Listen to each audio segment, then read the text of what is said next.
Yeah, 31, and I've been living here in Vietnam for about 3 years now. 3 years. What's your job? Teacher. Okay, same like me. Yeah. Why you choose Vietnam? I had colleagues working here. So I was working in a different country at the time, and then they invited me to come to Vietnam and work. So came here, came to Saigon, fell in love with Saigon, did a short work spell in Hanoi, and then came back here. Right now I live over in District 4. And how do you find Vietnam? You It's really adjust to nice. it well? Took me a few weeks to get used to it when I first came in 2016. So just getting used to the weather, the traffic, the food. Did you get sick or anything? You get sick a few times, but then you get trial and error. So you eat some What's food. trial and error? Trial and error. So you eat something, if your body agrees, you go back. Yeah. If your body doesn't agree, you don't go there again. Okay. Because you're still getting used to trial and error. trial and error. Oh, sorry. I like to eat. Eating's a big hobby of mine. But do you have any dishes you like? I like all the local dishes like com tam, bún chả, Hanoi. When I went to Hanoi, I was trying to find bún chả Hanoi, but then in Hanoi it's just called bún chả. Of course. You stay in Vietnam like 3 years. Yeah. So can you speak Vietnamese? I can speak some. So when I'm having a good day, I can speak quite a lot, and sometimes I get a bit forgetful with the tones. My teacher hits me a lot, so. Oh, But that's you know about okay. that too. Kind of normal for teachers to like give them a little slap sometimes. You sometimes see it in the public schools, and so I just accept it. It's okay. I made a mistake. Okay. Ooh, maybe I like it. What is the most interesting thing in Vietnam, in your opinion? Probably all the different types of foods and the regional dishes. I've had a lot of food from Saigon, trying new things in Hanoi, different local specialities. I don't like mắm tôm. Mắm tôm. Hate it. Yeah. I hate It's the smell, the like smell, right? fermented shrimp paste. Ooh. Yeah.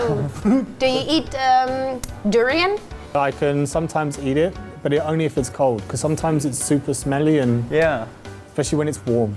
I still haven't got used to the taste sometimes in things like bánh pia. Bánh bia. Bánh bia, that's the white Yeah, thing, right? It's like the local speciality of Yeah. Mekong. People can see it. Bánh pía is the same with bánh trung thu moon cake. Okay. And at the beginning of the show, Linh told me that you are bisexual. Yes. When did you recognize that? I started to notice that when I was in my teens, like 13, 14. I started to notice I had an attraction to both genders. Oh.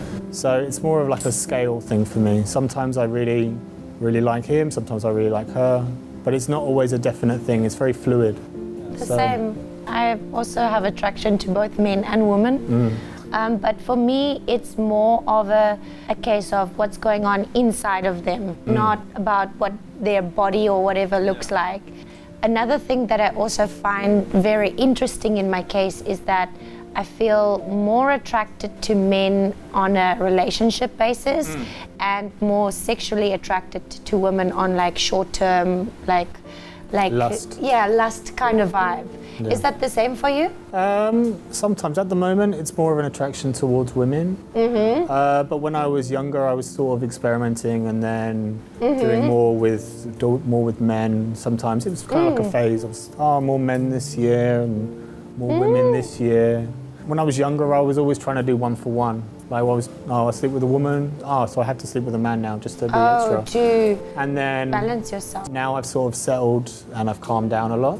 When I was younger, I was really kind of promiscuous. And you're kind of finding yourself and experimenting with all the times. And then sometimes you end up in places which aren't great.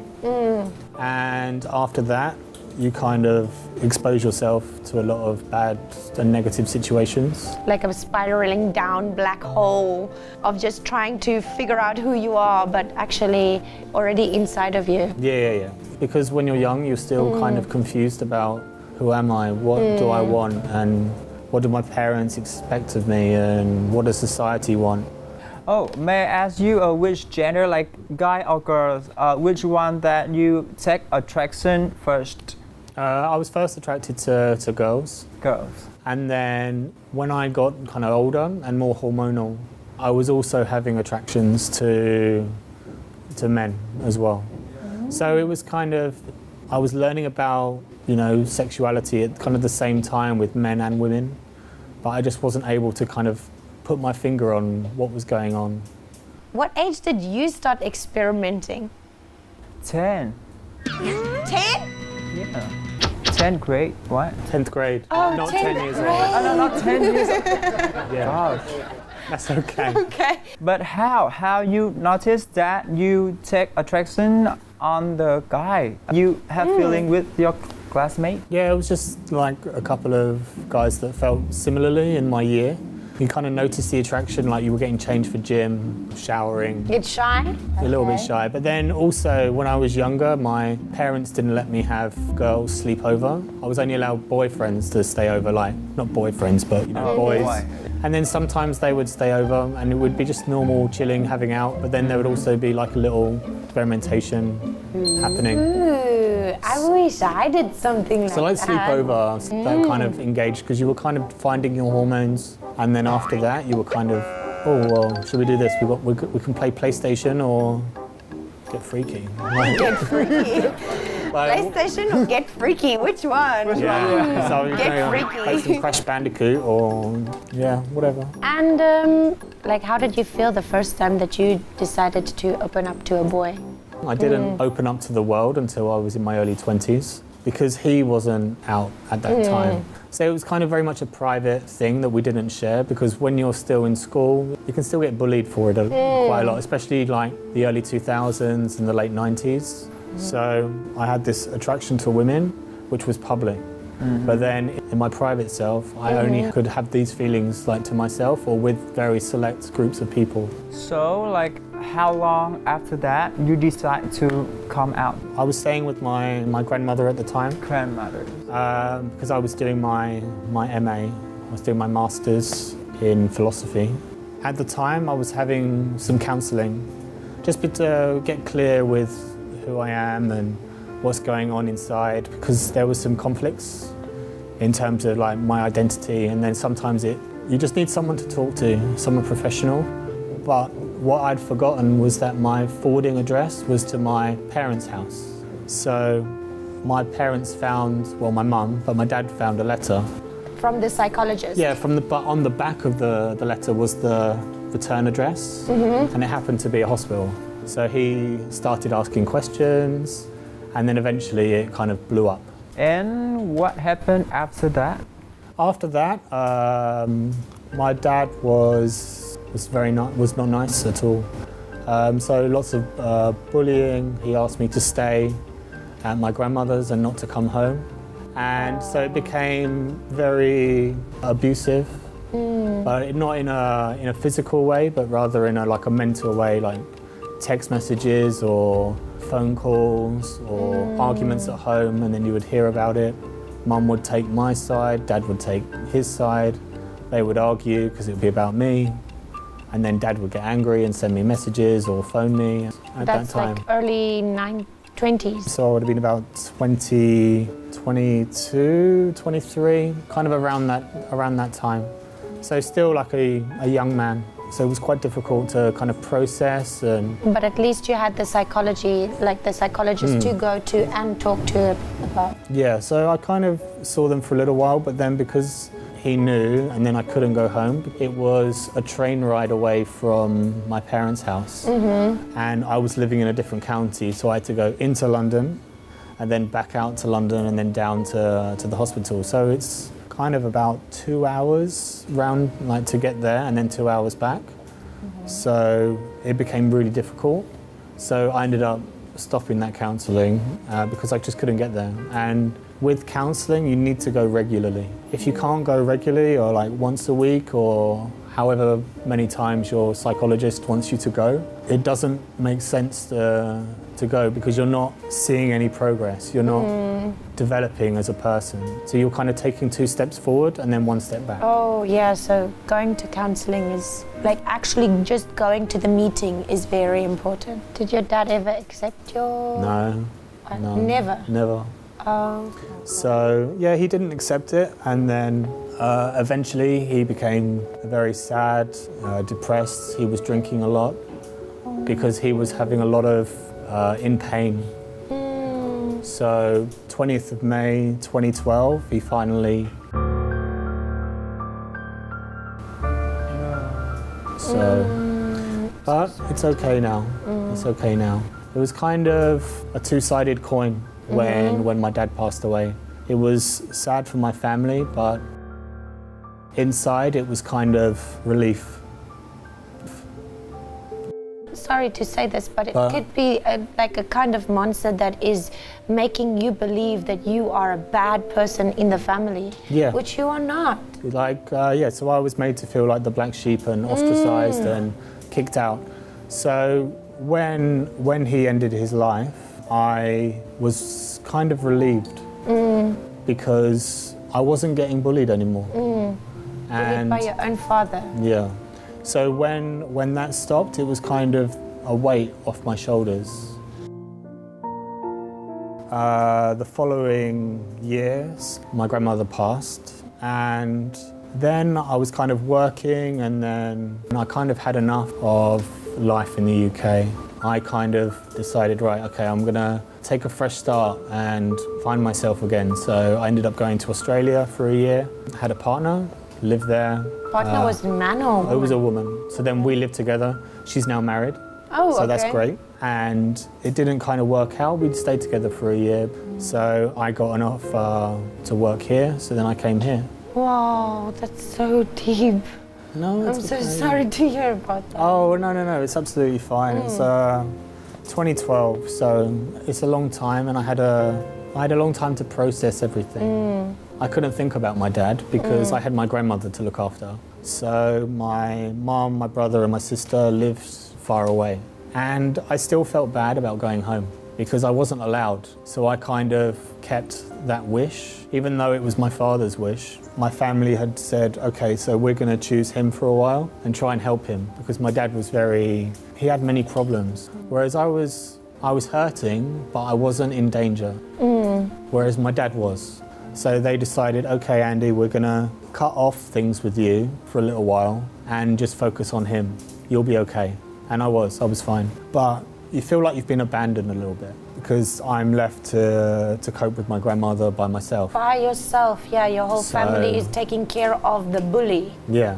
And leaving you because you are mentally okay to do it. I'm mentally okay, and that's fine. They made a choice, and it was the right choice for them at that time. I didn't like it, but you have to move on. You can't resent your family for choices that they make.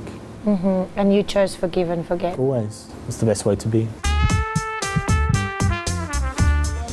So Andy, with your opinion, do you think that a bisexual guy needs to come out because you still can in relationship with girl? It's best to be truthful to yourself. Yeah. There's a part of you that, even though it might be for me, for instance, I mainly find women attractive, but then a few years ago it was mainly men. So it's kind of, if you're going to have a relationship with someone, you need to kind of be open and truthful. It's an important part of you, your identity. To not tell anyone or to not come out as a bisexual male or a bisexual female, you're hiding a part of yourself. That's not healthy. It doesn't have to be fireworks. It just has to be an acknowledgement that this is who I am. You can either accept me or leave me alone.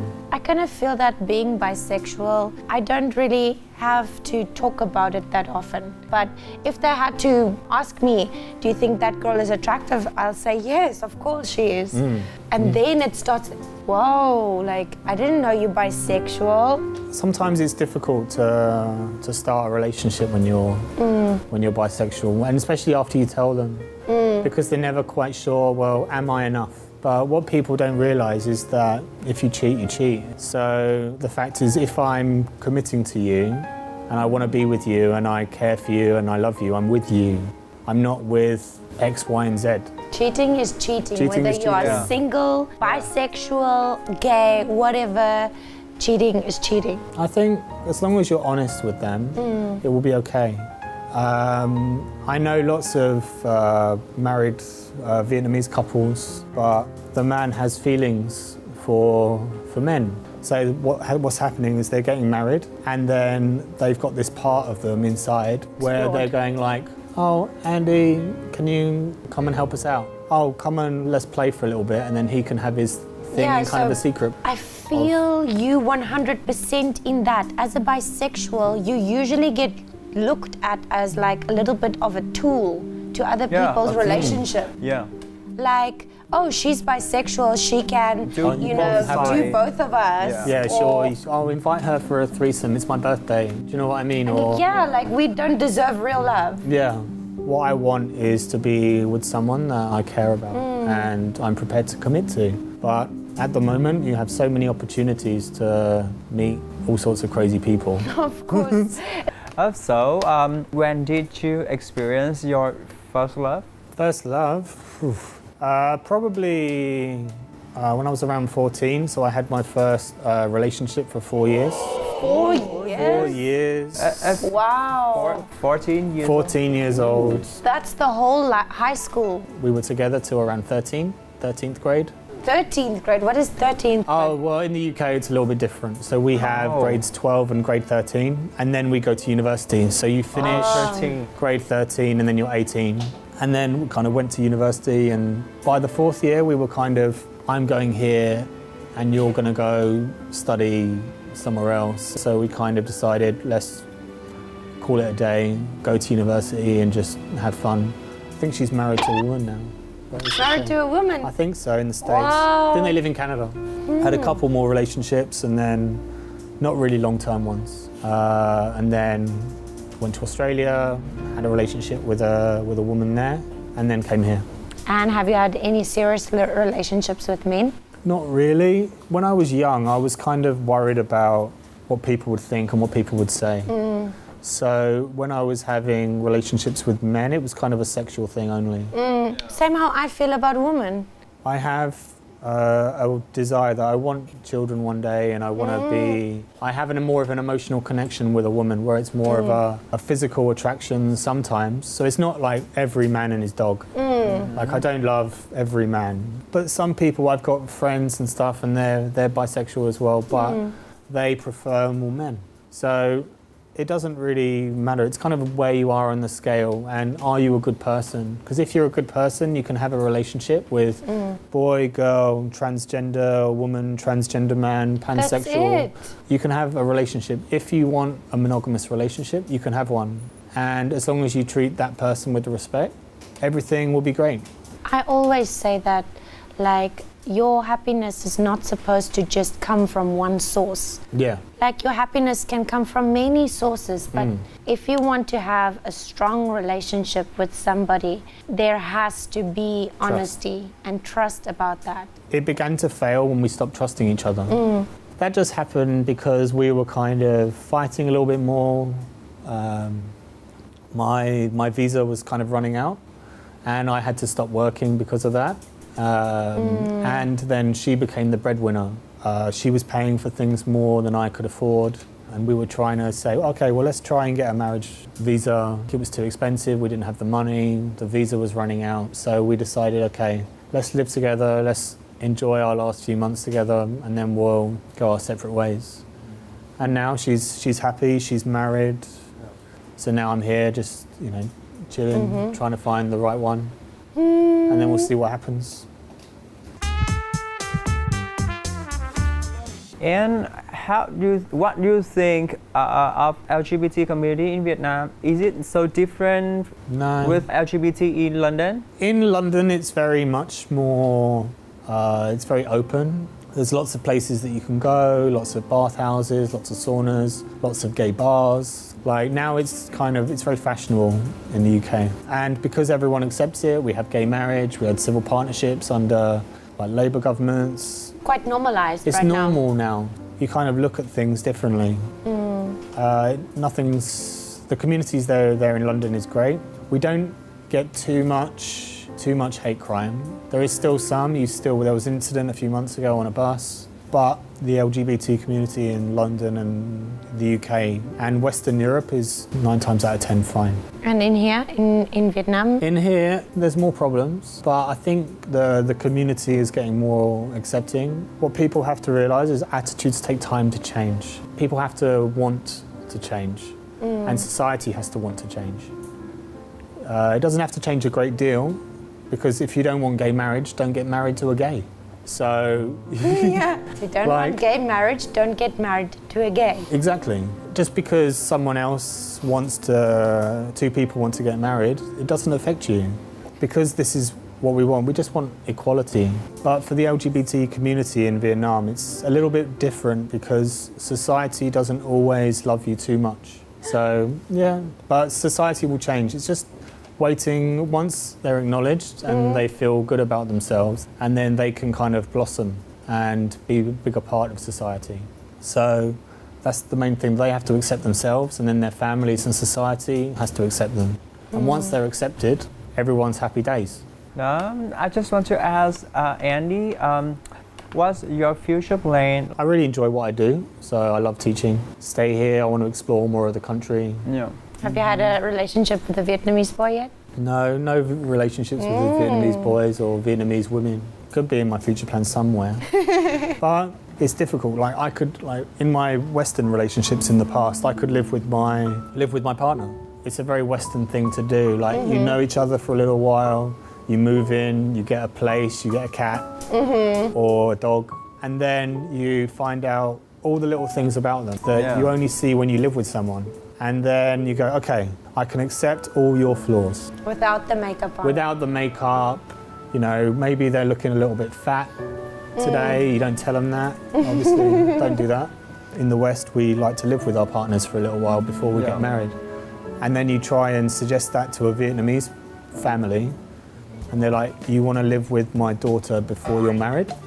And the father looks at you, the sisters, the brothers start looking at you like, what are you talking about? Thank you so much for coming. I really enjoyed speaking to you, and it was really nice for me to be able to bond with you on the bisexual thing. Yeah, that's cool. We can have a little secret club if you want. Yes, we can have a secret little